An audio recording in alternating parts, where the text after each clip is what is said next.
And we're on. Hello, welcome to podcast episode 145 of Rope and Oak Boxing. For the two Daves are back once again for a preview episode of this weekend's boxing. If you're new to the channel, please like, share, and subscribe.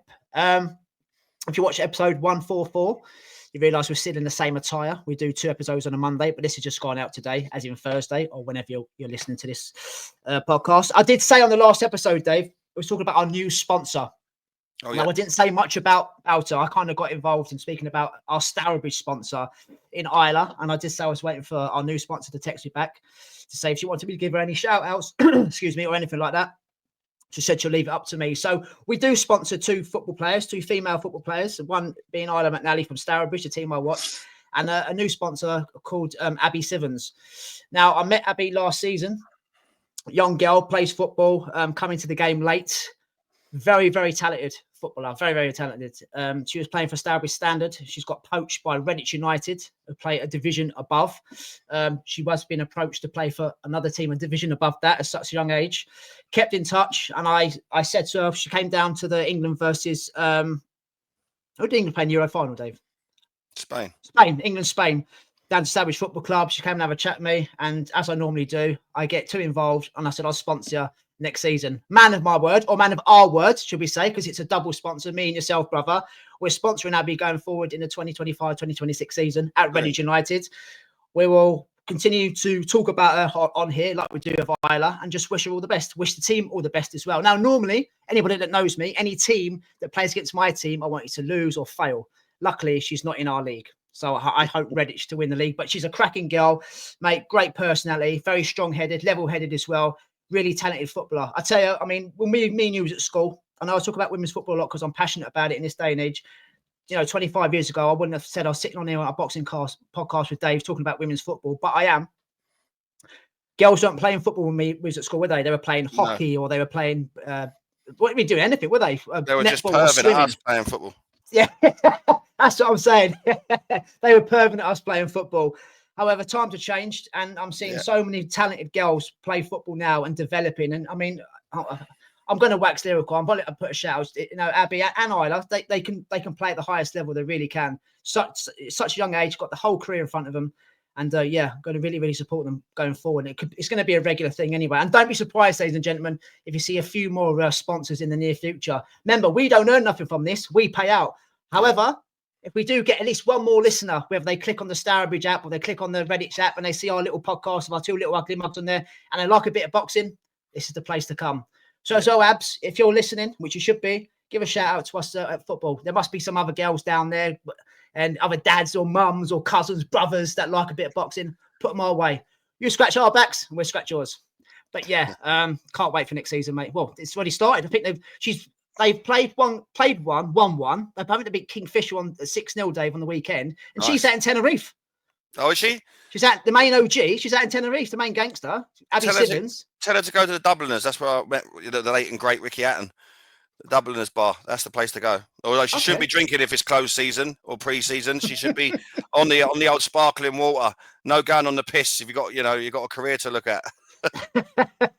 Well, I'll clip this because this doesn't go out till Thursday. Obviously, Thursday now, everybody listening. And I'll send her a copy and I'll let her get back to you. I don't think it'll be for viewers to hear, but yeah. I think by the time, how long has she been there? Because if she's been out there quite a while, she probably would have found that bar because it is the talk of Tenerife. Played there, Americas.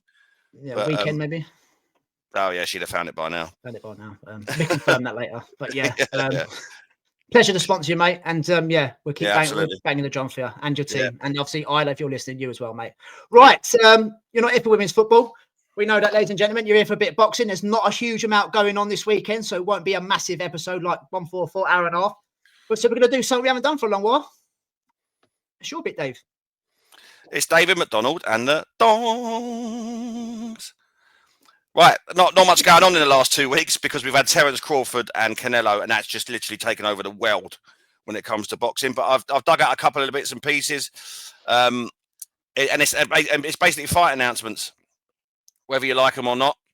But this one, it's not his fault, and we dog every opponent he gets linked with. They even know who I'm talking about. It's Jai Albertine. He will defend his ring and IBF Cruiserweight World titles against mandatory challenger Hussein Sin Cara next. Matchroom have confirmed. it's not his fault. I love Jaya Patar. I've been a big advocate for him since we started this podcast. He's been my guy. He will always be my guy. But he can only put what's put in front of him. If he can't get the fights, he calls for the fights. We need him to be fighting Ramirez next, Zerdo.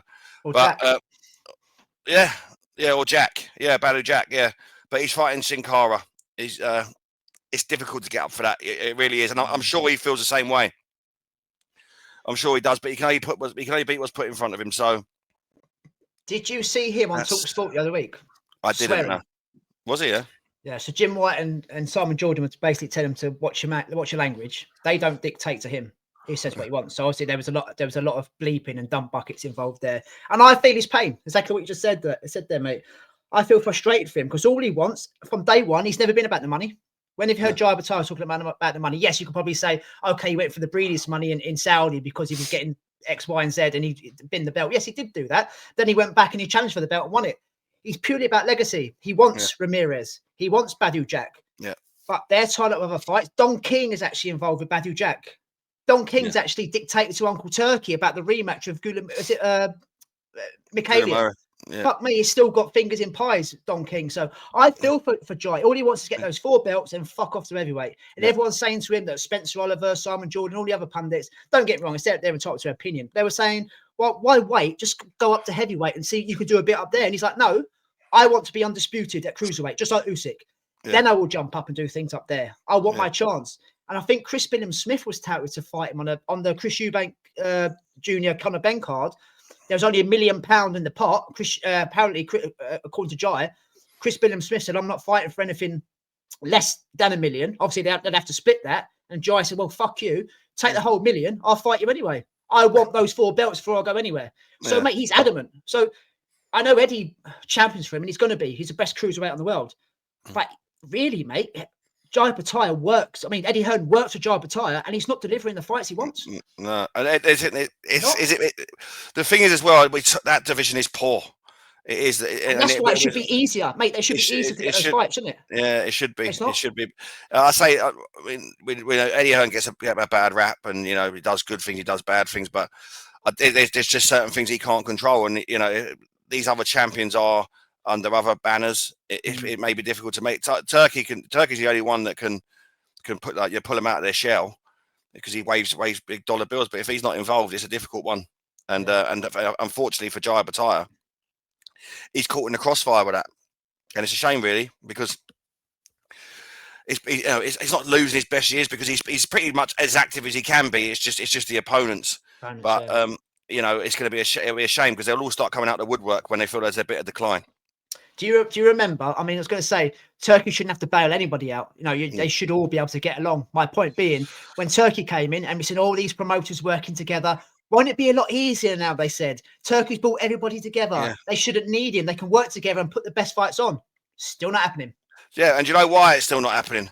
Because once you get a bit of Saudi money, it's very difficult to go back down to normal paychecks. Correct. After you've had a bit of Saudi.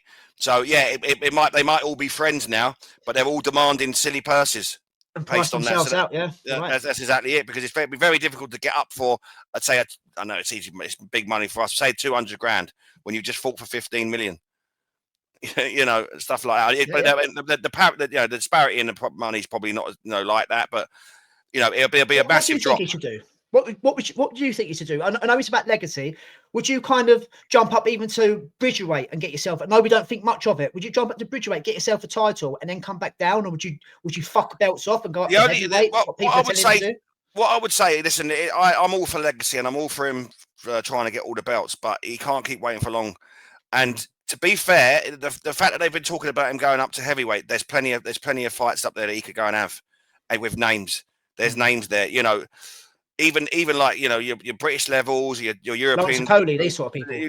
There's Lawrence Cody out there. There's Huey Furies. There's lots and lots of names that he can go there and make a statement against. In that division, it just doesn't have the pull in the cruiserweight division. So it's not as if we can't get the fights with the other champions. Let's fight so and so who's ranked 4, 5, and 6, and they're all decent enough names. It's just not there. Whereas if he goes to heavyweight, it is there. So he's got a decision to make in the next year to 18 months for me. I don't think he can. I don't think he should wait any longer than that. Stubborn, though, isn't he? Yeah. Stubborn, But isn't he? there's names in the heavyweight division. Yeah, listen, why not go Bridgerweight, have one, and on your way up? Yeah, you know, obviously Cody's going to die off. He's a 2-time world champion, and that's madness to me. So yeah, why not? It's there. You know, no one can ever take it away from you. Right, moving swiftly on. Announced Danny Garcia will fight Daniel Gonzalez in a super welterweight clash on October 18th in Brooklyn. The former super lightweight champion will fight for a 10th and final time at the Barclays Center. So I don't know whether it's at the 10th and final time, just at the Barclays Center or in his career. Not so sure. I think it's his career, isn't it? Yeah, but Danny Garcia is fighting his last fight. Seems like he's been around for ages. Yeah. Who did he fight last time? He was done when he was at Lara. Was it Arizona Lara we saw him? Yeah, that's right. Yeah. It's a little bit of a pension pot top up for him, mate. Inactive now. Best days are long gone. Yeah, wish him the best. I've got a huge amount to say about it. There's not really can say about it. It was just a bit of news there that I'd found on the way through. Struggling, yeah, there ain't a lot. But honestly, this next piece is an absolute super fight. Seriously. Nakatani? Yeah, listen, you're going to love this bit of news. Mike Tyson and Floyd Mayweather will meet in an exhibition in 2026. Mate, it's an exhibition. I couldn't give a shit. The date and location's yet to be confirmed. Super fight. Yeah. Fantasy fight. Yeah, look, again, exhibition. Who was we talking about the other day? Oh, Tank and Jake Paul. Oh, no. Silhouettes, you go one way, I go the other. We pick up a payday and walk away. I'm not, honestly, mate, I'm not bothered. If it's a licensed sanctioned fight, I'll be saying, what the fuck? But it's not. Yeah. No. So, no, it doesn't rattle me. Casuals will be all over it. The YouTubers, they'll all be at it. It'll be like one of them type of events. It's real. It's a real fight. Yeah. You're not going to hold back or nothing. Jesus Christ, yeah. I'm going for the knockout, all that sort of shit. They're all the sound bites that you get. Yeah, brilliant. Now, this is the best piece of news out of the four I've got over the last 2 weeks. We haven't spoken about this yet. Joseph Parker will face Fabio Wardley in a heavyweight clash on October 25th at the O2 Arena in London. I may have a little look at that, have a little look at tickets for that. Decent fight for that, really, for me. There's people talking, listen, Parker's on a crest of a wave, and he is, and it's unfair that the opportunities ain't been there for him on the run that he's had. He doesn't need to take this Wardley fight. But Wardley, yes, you don't want to keep going on about the white collar. I think he's past that now. Yeah, he's past that now, yeah. Yeah, he's proved that he's got one-punch power. You know, when the chips are down, he can pull Howitzer. I'm going to use your one. Howitzer out of nowhere and end the fight. It's a good win against Justice Junior, a former Olympian. You know, he was getting beat more or less every round. He was being outboxed. Yeah, he was. As you would expect in what they've done in their careers. That's exactly what Olympians should do. What did you call him? Sorry, mate. What did you call him? The UK version of Wilder or something? Yeah, I did. Yeah. Without one, but he is, isn't he? So this fight for me is not a foregone conclusion by any means. Listen, if you've got the power that Wardley's got, and that is knockout power. It's world class power. You know that power knocks out 99% of heavyweights for me. Yep. You know, if you walk onto that, so that's as a heavyweight, that's exactly what you want. So this is not a foregone conclusion fight for me. Listen, Parker goes in as the favourite, and rightly so for the experience. He's a former world champion. Okay, I get all that, but Wardley's not out of this fight by any means.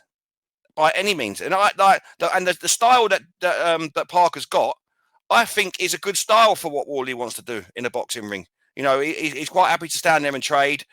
I think this could be a bit of a shootout. And this, I think this could be a good fight. You're picking Wardley already? No. Kind of vibe off you. No, I'm not there yet.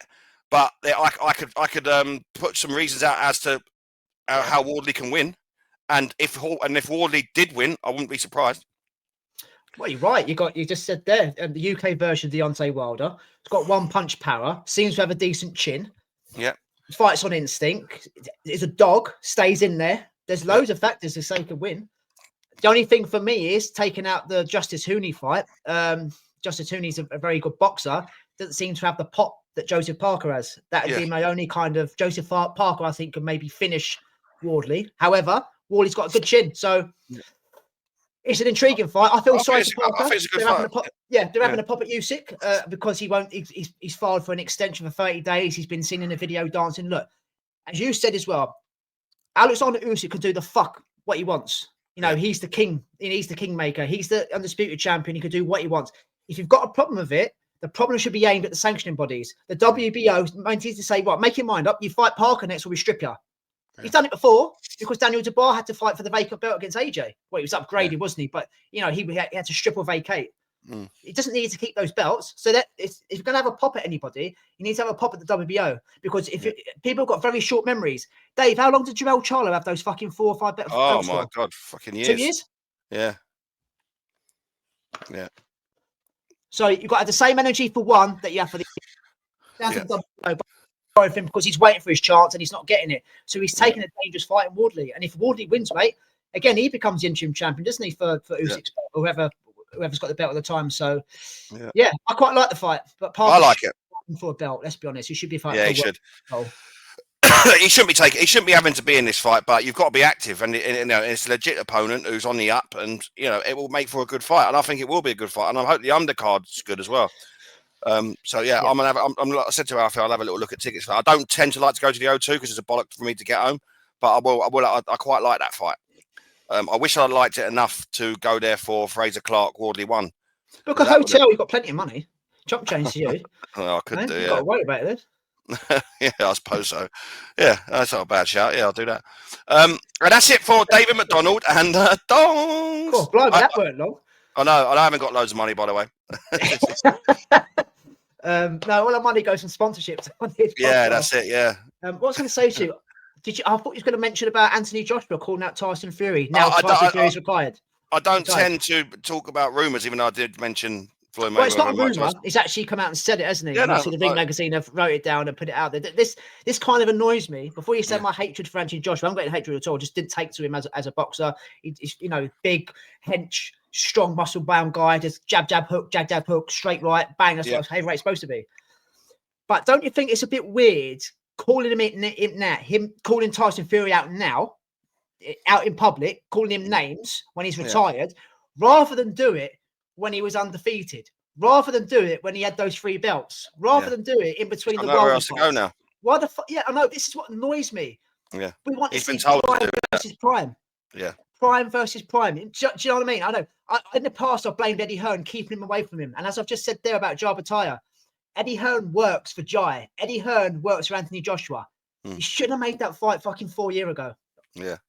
Like the Wilder fight. Kept apart, trying to protect the O. It went up, tits up with Andy Ruiz Jr.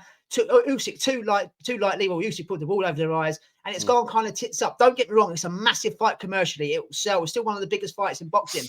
But I should watch that. Or I should watch AJ versus Wilder and think, can you imagine if they fought in their prime? I was supposed to. Yeah. I sat there watching Kell Brook against Amir Khan thinking, 10 years ago, is this is the outcome?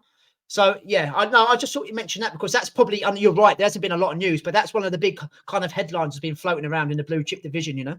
Yeah, I think not that I'd seen it, but I had seen it in the last few weeks about Daniel Dubois as well, but I couldn't find any news on it that he'd got rid of Don Charles. I don't know if you know that one. Yeah. I think he needs to get rid of his father more than Don Charles. I think his father's the problem. Sam Jones has been brought in as well, wasn't he? Yeah, but like I say, it's out of order really because obviously Daniel Dubois was triple knee and all this sort of other stuff. Then he went to Don Charles, and Don Charles put into him a great amount of confidence and and all that sort of. And he went on. His crest of a wave was under Don Charles. Came away champion under him as well. And exactly. And then he's lost to an all-time great in Usyk, which is nothing to be ashamed of. And straight away, bang, got rid of him. I think there's a massive problem with the father. I think the father is the biggest issue there. Having parties before fights, Outstanding. Yeah, parties about before 15 fights. kids, didn't he? Yeah, parties before the fights and all that, just before the fights, madness, all these sort of other things that are going on. Yeah, I just hear things about the dad and that to get rid of Don Charles after that a defeat to Usyk is madness to me. So, but that wasn't in the news, but we've rattled a little bit extra there. Yeah. Before we do the previews, it's the dreaded prediction league. And when I say dreaded, you know what's coming, don't you? Right. Last weekend, the weekend before last, should I say, we drew. It's quite rare that me and Dave drew, but we drew. So obviously this weekend, made our predictions, and I'll just run through how it ended. So it was 11-14 in favour of Mr. Holland. It was obviously Canelo Crawford weekend. So we both went for Bud on points. That's 3 points apiece there. And Billy against Martinez. We both went for Christian and Billy by KO. Ended up a draw, so there was nothing for us there. Walsh versus Vargas. We went for King Callum by KO. He got the fight. He won the fight, but he got it done on points. So it was a point apiece there. Crocker Donovan both went for Paddy. Obviously, he lost. Inoue versus MJ. I went for Inoue by KO in round number 10. So just a 1 point for me. And Dave went sensible. I say sensible. Is that sensible? It works out as sensible because he got the 3 points. Because he won on points. And obviously, Chocolatito versus Robles. We both went for Chocolatito to get it done by knockout. He got it done by points. So there's a point apiece there. If you've kept up with my squeaky and fast voice, you'll realise that the scores on the doors were Dave G 11, Dave H 15. Yeah, boy. No, that's not right, is it? Dave, that's not right. It's that is the scores going into this weekend, but the scores are Dave H 8, myself 6, but it is 15 and 11 going into this weekend. Sorry about that, peeps. Yeah, but, that score's a bit far, but again, he's picked it up again. I thought I was coming back. I think I had 2 in a row. And he's picked it up again. Yeah. It's not often I fucking have a moan about Inoue, but Inoue, you little bastard. You fucked me off there. Yeah. Well, it would have been a draw anyway. It would have been another draw, wouldn't it, if I'd have got points? But there's no way I thought he would have got points. I thought he was too strong for Medelia, but he didn't get the KO. Anyway, stop waffling, Mr. GG. Let's carry on with this weekend's previews. Mate, there's not a lot to go on this weekend. There's a bit, but there's not a lot. We start over in Australia on Thursday, early hours Friday morning for us here in the UK, at the Pat Rafter Arena in Australia, Tennyson, Australia. Now, without Google, Pat Rafter was a tennis player, no? Correct, yeah. Yeah, so this I didn't think he was good enough to have his home stadium named after him. He must have sponsored him like we do. Possibly. Yeah, so he's probably costs him. Yeah, it probably costs him. He's got a stadium named after him. Anyway, and obviously Liam Paro is fighting there on Thursday. He takes on unbeaten Frenchman David Papot.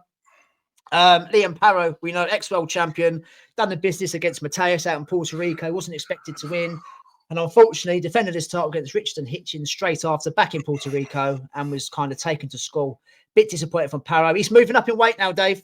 Obviously, the weight he was at is... he's obviously struggling for it, or he's been offered more money. I don't know. This is for an IBF eliminator at welterweight against Papot. Paro is ranked number 7. Papot is ranked number 8. He's only ranked in one of the sanctioning bodies, Papot.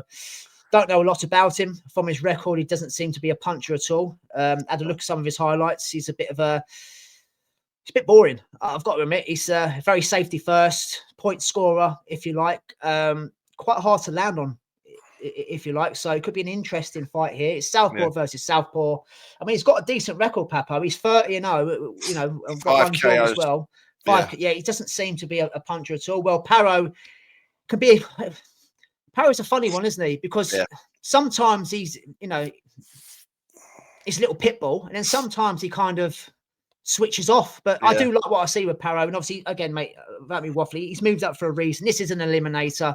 It's not a final eliminator. We know who the champion is at this division, Lewis Crocker. Can Paro get to Crocker? If he does, I think he beats him. Sorry to poo-poo on Crocker again. But this is more or less, let's see what Paro's like up at welterweight, Dave.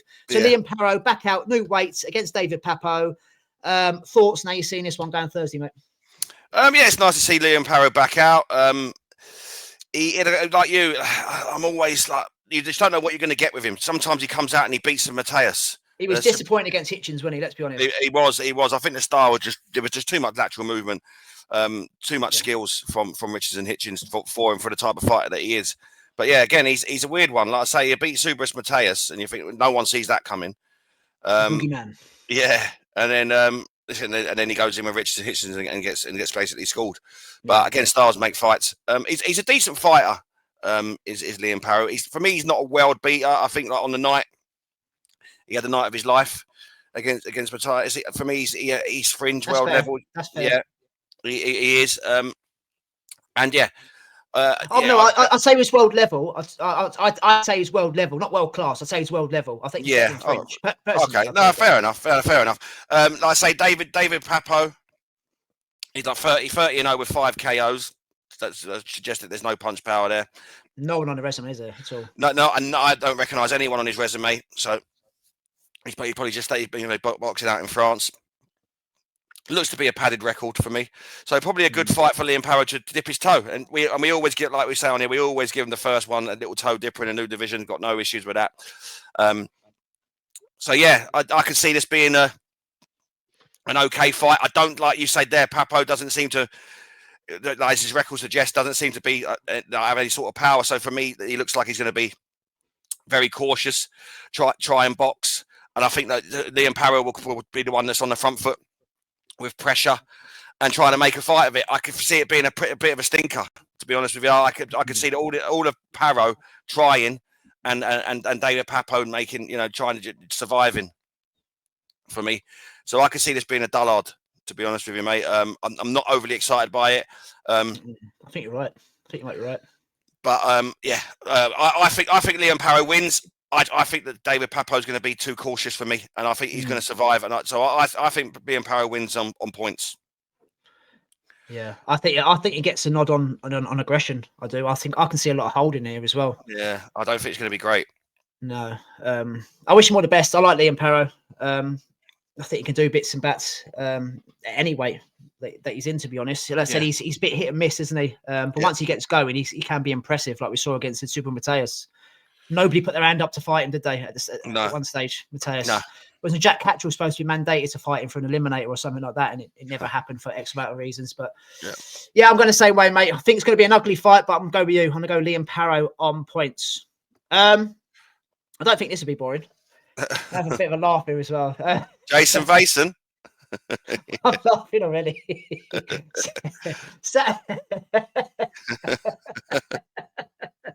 Oh God! Saturday night at Fantasy Springs Casino, Golden Boy card. He loves a casino, doesn't he, old Oscar? All his Golden Boy cards are in casinos. Have you noticed? Yeah. Any sort of sarcastic reason why they may be for De La Hoya? No. Oh well. Unless he's up in the hotel there with fishnets on and all that, but no. I knew he'd come up with something. Let's get serious again. Oscar Collazo, Puerto Rico's finest, unified world minimum weight champion. Don't speak about them a lot, but when Oscar Collazo's fighting, you've got to mention him. He defends both of his belts against the Filipino Jayson Vayson. Now, we had a laugh about his name last time. I can't believe this is his real name. We know about the CP Fresh Marts of the world, who you call the supermarket, who obviously Collazo beat out in Saudi Arabia last year. He's had one fight since defending his unified belts. Look, Oscar Collazo, what's he weigh? 7.5 stone, whatever it is, 105 pounds, something daft like that. But in our last episode, we spoke about pound for pound lists. Yeah. And when you're talking about pound for pound lists, you very rarely see a minimum weight fighter on there. Mm-hmm. And I think when we do our top 15, if he comes for old Jayson Vayson and maybe has another fight back end of the year against someone that maybe could offer him something, he's in the conversation to be in this. He's probably, Dave, one of the most complete fighters in boxing, especially for his size, his height, and his weight. Yeah. We watched him in Saudi, went back and watched some of his other work. I mean, he's 12-0, 9 knockouts. He does everything perfect. Yeah. His feet, his accuracy, his shot selection, his power, his movement, his spite. Everything's perfect. Yeah. Anybody that's listened to this, guys, our podcast, please, on Saturday night, whether you stay up to watch it or watch it the next morning on DAZN, have a nosy at Oscar Collazo. He won't disappoint you. If you're a hardcore fan, if you're in there for the sweet science, or if you're in for blood and guts, this guy's got the lot. This guy has got the lot. I think he's possibly one of, if not Oscar's best fighter, Oscar De La Hoya. He's fantastic. I'm lucky enough. I'll be working on Saturday night, so I get to see him live. But Dave, Oscar Collazo back out in action in the States at Oscar's Fishnet Casino. Against Jayson Vayson, the Filipino, who's lost once, but we talk about levels a lot, especially a lot last episode 144 about people jumping up and not being as good as they are. He's got to pull out something special out the bag, Vayson, here to do anything against Collazo, surely. Yeah, oh, absolutely, mate. I'd say you've got your elites in the divisions. You've got your Bams in his division. You've got your Inoues, your Usyks, your Crawfords, and you've got your Collazo. And that's exactly what he is at this weight, this minimum weight. And like you said, it's very hard to trump everything you said. I I said he's one of my favourite fighters of the year so far. I said, obviously, I love Bam, and I'll put Oscar Collazo in there. What we've watched of him, what we've seen of him is great. He does everything perfect. Like you said, his footwork, he's fast, he's spiteful. He wants to take you out. He's neat and tidy as well. At the same time, he's neat and tidy, isn't it? Yeah, he's a complete fighter. And he's a great advocate for them weights. Like I say, them weights, the SW fight lads, they're not interested in the minimum weights. They sort of poo-pooed it when we spoke to them about these weights. They're not interested at all. But how can you not be when you see a fighter of his class, and he could be an advocate for them weights, to try and get the eyes on them, because like I say, the money's not down there for these guys. It's all heavyweights, and that's where the blue chip divisions now. But there's a lot. There should be a lot of love down here. I mean, yes, they're tiny guys. They're like the jockeys of the boxing world, aren't they? You have bigger shits than you. Yeah, exactly, yeah. But I say, everyone, all the fights are there. It's all action. You very, very rarely get a poor fight down in them divisions, because it's just pure engine, punches in bunches. It's just 100 miles an hour, and it's exciting. But he's adding spite to it. He's adding knockouts to it. He's adding venom, and yeah, he's great. And I'm glad we've got eyes on him. And like I say, Oscar should be screaming from the rooftops about him.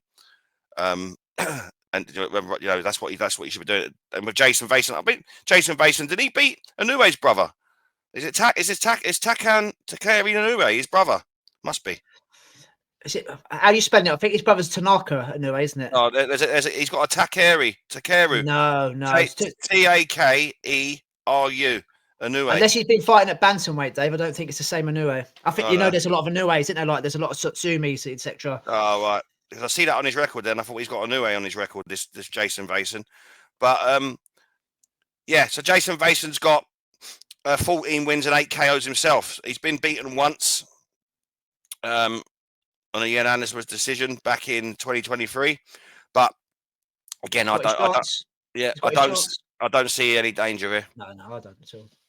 I'm going to go for Oscar Collazo to win in round number 5. Jayson Vayson is going to be lacing on the canvas. Yeah, it's a long way to go to get your ass spanked, isn't it? But it's for a world title. It's probably costing more in airfare, and he's going to pick up wages, poor bugger. Yeah. But yeah, I'm going to go the same, mate. I'm going to go the same. What did you say, 5? Yeah, I'll go 4. I'll go round 4, mate. Bit of a masterclass from Oscar Collazo, Puerto Rico's finest. Talking about finest and elite. On the undercard, it's co-main, I think. Gabriella Fundora, aka Sweet Poison, takes on Maggie Thatcher here, Dave. You're saying, what the fuck you on about? The Iron Lady, Alexis Kabicki, calls herself. She's going to have to be an Iron Lady if she can take the power of Gabriella Fundora, the undisputed super flyweight champion. Back in action. I spoke about Oscar's best fighters, and we do have a lot of love for the girls. Throw Gabriella in there. No one's found the blueprint to beat her yet. Tall, gangly, hits hard to land on. Another fantastic fighter if you do care about women's boxing or boxing in general. I mean, she's so good to watch. Why is she fighting something like this? I don't know. She's got to fight. She's got to keep active. She's got to defend her belts, and obviously her opponents are boxers as well. Obviously looking to make a few quid and challenge. I can't see any jeopardy whatsoever against this girl, mate. And I was just going to jump in straight away, not with a prediction, but after this fight, I think she should kind of bin the belts, if you like, because she's got nothing else to prove here, and jump up from fly. Sorry, I did say super fly. Jump up from fly up to super fly, and try and do something up there. Become a two-weight undisputed champion. And the level she's fighting here, I'm going to champion one of our favourites on here as a voluntary. You take on the likes of Emma Dolan. Emma Dolan would give Gabriella Fundora a few more nightmares than this girl here. I've got to be honest. Yeah, and obviously if it's for a world title, Emma, she hasn't got. She's won that. She won the British title, didn't she? Not so long ago, and defended it. She's got a promoter now in GBM and Italy's Eve. She hasn't had a fight since. Yeah. I'm trying to do a bit of matchmaking, but what I'm saying is Gabriella Fundora will go through this girl like Dulce assaults. Whether she stops her or not, it'll be a shutout. But I'm going straight in, Dave, before you get in. Gabriella Fundora to stop Kabicki, the Iron Lady, old Maggie. Round 8. Too good. Nice. Too good. Yeah, like I say, with Gabriella Fundora, we're into a Jaya Pataya situation where he's there's no opponents for him there. No opponents. So, but the only positive is that she's active. You know, she is out quite a lot, Sweet Poison, and you know, and that's a good thing. And like you said there, mentioned Emma Dolan and all the other females we've got in the UK. They struggle for that. You know, Zapatochna, they struggle for activity, whereas Fundora's not having to worry about that. But I'm with you. The promotion helps as well. Obviously, she's got Oscar, isn't she? So yeah, bigger promoter than what I don't think Jazz has got a promoter. She's got a manager, and obviously Emma signed with GBM, but she still hasn't got. She's not booked in for the next GBM card. So what the fuck's happening? You know, I feel for her. Yeah, exactly. And but yes, it's nice to see her out, and activity is key for a career. It really is. I do see her moving up. She's massive, so she will move up at some point. So it should be sooner rather than later. But I'm with you. There's no jeopardy in this fight for me. It's about what round, I believe. Yeah. And I'm going to go earlier than you. I don't see anything from Alexis Kabicki. Just call her Maggie. Call her Maggie. Maggie Thatcher. I don't see a lot coming from her. Hopefully she gives it a good try. But we've seen with Fundora, so just her basics. You know, she's got such a ramrod jab. She's got arms like an octopus, like her brother. Yeah. And Alexis won't see these. Maggie. Maggie won't see these coming. These punches coming. And I think there's going to be a TKO. I'm going to go TKO round 6. Yeah. What's she got now, Fundora? 4 knockouts in 5. Mate, that's 6 in 5 the weekend. Yeah. Yeah, I think so. Yeah, it's too good, mate. This is on the zone, by the way, ladies and gentlemen. Just quickly before we end on the last fight, mate. I noticed Liam Paro is fighting under No Limit Boxing, and it's not on any UK TV at the moment. Has he left Matchroom? Is he, or was he there for a 2 or 3 fight deal? I'm not too sure. I don't know. He's not he's not there now, is he? No. Maybe he's jumped ship, obviously. I don't think he's jumped ship. I think Eddie Hearn's quite ruthless like that, isn't he? Yeah, it's just that he's trying to crack the Australian market at the moment as well, isn't he, Eddie? Signing who's the one he signed a bit Cambosis, and he already signed Cambosis, and he's got Sky Nicholson and a few others from Australia. So obviously Paro being Australian, I don't know. But I noticed he wasn't fighting under Matchroom, and he's not on the zone. So that's going to be a StreamYards or a YouTube job, isn't it? So yeah. Anyway, let's finish off now. Tiara Brown versus Emma Gongora, featherweight champion now. Tiara Brown obviously beating Sky Nicholson back in March, I think it was. Split decision, really good fight. It's the first time Sky's ever been kind of not so much tested, but hit. No one could kind of land on her. She admitted defeat in the end. She didn't do enough. Fair praise to Tiara Brown. She travelled to Australia. The away fighter wasn't the favourite, obviously, and got the job done.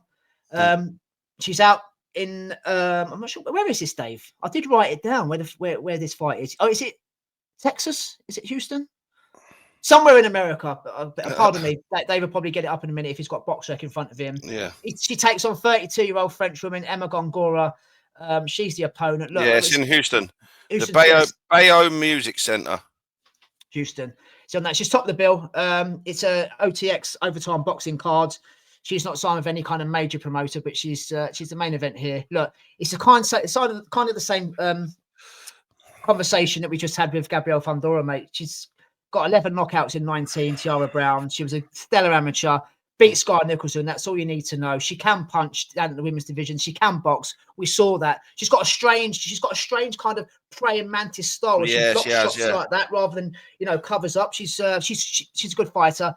Yeah. Gongora to me is no test for her. And again, like I said with Sweet Poison, mate, I'm going to jump the gun. She's a champion at featherweight. Get rid of this girl. Get on the mic and fucking rock it. The other champion in the division is Amanda Serrano. Look, if Serrano's just going to sit in those belts, either fucking vacate, or take a voluntary. What are you doing? And it'd be good for Tiara Brown because I'm going to go straight on this. She's going to beat this girl. She's levels above this kind of level of this opponent. It's to keep him busy, earning a few quid and defending her belt. Yeah. But if she can rock the mic and get her promotional company to get in touch with MVP, get on an MVP card against Amanda Serrano in a main event on an all female card again, and only sell a few quid and test against the best. Yeah. Again, keep him busy fight, mate. Tiara Brown, impressive what I see. Cannon fodder for her again. She's due another knockout. What am I going to go? I'm going to go what you said last time. I'm going to go for round 5 this time. You went earlier for Fundora, didn't you? No, I went 5. You went 8, didn't you? Oh, I did, yeah. I'll go 5, yeah. That's me. Yeah, no, Tiara Brown, yeah, listen, I was impressed with her with Sky Nicholson. I think Sky Nicholson got the tactics all wrong. I think that she was under pressure to try and make a fight of it, and it was the wrong tactics with Tiara Brown. But you got to fight what's put in front of you. That's how you perform on the day. She won the world title. Congratulations, it's the way it's done. I'm with you. And again, activity. She's back out. That didn't seem that long ago, and it's difficult in the women's division because they just dig up people like Emma Gongora, and no one knows where they much about them. Again, I'm with you. This is to keep busy. It really is. And listen, I can't disagree. Why wouldn't you be shouting out Serrano? It's a big payday. It's the biggest fight in the division. Even if you come off with a defeat, there's no shame in that. She's in the women's division. She's elite, if you want to say that. She is when it comes to women. She's up there. And that's what the fights that you dream of. Well, again, she's no TMA 8, and Dave. Come on, I mean. Well, yeah. So one day she will be. She'll be up there, old Tia. Well, I doubt it. She's 37 now, Tiara Brown. No, I mean Tia will be up there. Oh, she's right up there. She's right up there. Yeah, after 2 fights. But So I'm with you. I think Tiara's levels above Emma Gongora. I think it's a run-of-the-mill fight. I think it's going to be one to keep busy, keep active, and I think she's going to go through the gears. I think you've gone for 5. I think she's going to stop her in round 3. Even earlier, yeah. Yeah, she's the main event, I just said, on an 8-fight card. Good luck to Tiara Brown. And obviously, Emma Gongora, we don't disrespect, or try not to disrespect anyone. She's fighting for a world title. Good luck to her, but I think it's again, levels. It's difficult in the women's. It really is, because in every division, you've got probably 2 or 3 fighters, if that, who, and if they don't fight each other, you're going to get fights like this. But listen, you can't take anything away from it. She'll live the rest of her life saying, I fought for a world title. Not many people can say that, and fair fucking play. And I hope she gives it her all, and and best of luck to her. Yeah, at least they've given us some boxing this weekend, because it's quite weak. It is weak, and it's quite quiet, isn't it? So yeah, because we were spoilt last week. Right, just before we go in, guys, winners weekly wager. What was there? There was £108 in the pot last weekend. Me and Dave both went for Paddy Donovan to do the business. He obviously let us down. Naughty Paddy. But it's still £108 in the pot for the charity of your choice at the end of the year. Obviously, Dave on the prediction league this weekend. So, mate, you get to pick the bank for the week. Which way are you going? Fundora. As quick as that. Yeah, Sweet Poison's going to fucking go through it like a dose of salts. Yeah. 100%. It'd either be Oscar Collazo, wouldn't it? You'd go for. Yeah, but it could be Collazo. I mean, and Collazo is one of my favourites, but so I should have gone there. But I'm going to switch it up. I've gone for my favourites before, and I want to nail it. So I'm going to go for Sweet Poison. I think she's lethal. She's poison, isn't she? Yeah. For a reason. So that's about it, mate. We've done our 2 episodes now. Obviously, this one, people listening, is out on a Thursday. So we're getting near to the weekend. Plans this weekend, mate. What have you got to see us? I was meant to meet Mickey McGrath, do a bit of fishing last Saturday. The poor fucker booked a hotel and everything came down, but and I was 100% going on up to the Thursday, but family issues, there's not a lot I can do. So I felt for him. The poor bugger's booked a hotel near me. But he loves his own company. As you well know, he's sending pictures in. He goes for coffees and cakes and spas by himself. He's quite happy. So I didn't feel too bad, but I did want to go fishing with him. So I will rebook that, because it was he's made the effort and I felt bad for that. But this weekend I'm probably going to go down and see my dad's home now, so I'll probably go down and try and see him at home. Yeah. I'm not doing a lot, mate. What about yourself? The girls are away at Lincoln, the first team. So it looks like I'll be going down to watch Isla and the girls at Standard. They're weather depending, obviously. And obviously they've got a full squad this weekend coming. Had a few injuries and sickness. That's why their game was cancelled last weekend. They've got Coventry City. So I'll be going to cheer Isla and the girls on. Hopefully they can get 3 points, get off to a winning start this season, and back to the club for a few bevies, mate. Nice. Nothing too major this weekend. And obviously the kids' football as well. Freya will be playing and Noah will be playing as well. So football's kicking in, mate. Don't forget, I've got me and Mrs. Party as well coming up soon. It's coming up so fast. Yeah. Have you booked a hotel yet? Please tell me you're coming. No, we're coming. We just don't know whether it's the one. We don't know whether it's the 1 or 2 days. The fact that Miller's meant to be booking a fucking Airbnb, so we have to chase him on that. But either way, yeah, we're coming. But I don't know what the crack is, whether it's to the Sunday or to the Saturday. I don't know. Well, it's interesting you say that now. Well, I've brought it up. Just been speaking about our new sponsor. She plays for Redditch. They're not far from me, but it's the other side of the motorway, if you like. So their games are quite far for me to travel when I don't drive. She's playing in the Manor on Sunday. So as a birthday treat, I'm taking Becky to go and watch Abby play. Oh. So if you're knocking about, mate, come and watch your sponsor. I could do, yeah. I could do. If she's back from Tenerife, but, you know. Well, if she finds that Dubliners, she won't be. Yes, mate. I'll have to love you and leave you, I think, now. What's it now? 9:30? Yeah. Shit, shave, shag. Well, it's the first two, probably. But there's more chance of that. But yeah, I'll have to love you and leave you now, mate. All right, mate. 145. End of episode 145. Like, share, and subscribe. We're doing well, with me. 145. We are, mate. We are. This time next year. How many weeks left we've got in the year? God knows. I know it's 101 days till Christmas. If that don't make you feel shit. Right. Yeah, only because they said that on the radio earlier. So. I was never any good at maths, but we've got a few episodes left. It won't be far off 200. Off 200, guys. So we've stuck at it. We actually got complimented by one of our Phoenix 5 mates the other day that was impressed that we've come this far. Because we used to have a podcast called the Phoenix 5 Show, which we've done 90s football. There was 5 of us, 5 mates, me, Dave, and 3 of the others. It was difficult to get us all together, wasn't it, to kind of record? And it's a shame, really, because that was brilliant.